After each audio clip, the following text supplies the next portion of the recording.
the odds are tied for the Eagles and the Packers to win the Super Bowl, but the Eagles are short favorites to win the NFC. They're plus 350 as opposed to the Packers at plus 375.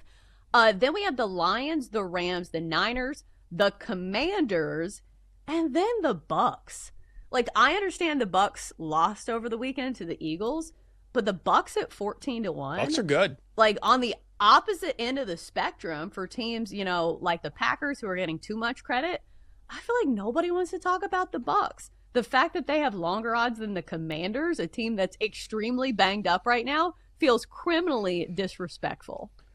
Yeah, I think the Bucks should definitely be shorter odds than the Commanders, and the Commanders are going to get Jaden Daniels back, I think, this week. Right. But also Washington is – a lot of teams are banged up, but the Commanders are really banged up, and they're banged up at crucial positions or positions that they're not very deep at, like receiver, for example.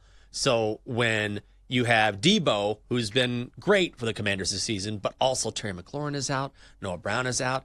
Their primary blocking tight end, John Bates, and I know most people hear John Bates are like, who cares? It's a huge deal for this offense. So the Commanders make me very, very skittish when I think about them going through the remainder of the year. The Bucks, even in a loss, there's no moral victories in the NFL. We know that. But when you look at their offense, like Emeka Egbuka has been just what a revelation he has been. And remember, Mike Evans didn't play yesterday.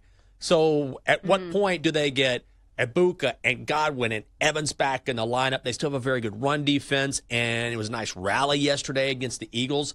The Bucs are a team that I wouldn't put them in the top tier of Eagles, Lions, maybe Packers, but they're right there. Like, they're just knocking on the door of, okay, maybe we're not on your level, but you damn sure don't want to play us. Yeah, absolutely. And they should be lined up pretty good for the postseason. At least, you know, I know it's September, but they're minus 325 to win their division. And nobody else in that division is really looking like juggernauts. The Panthers are bad. The Falcons looked better this week, but have they been consistent at all this year? No. And then the Saints shouldn't even be included in this conversation.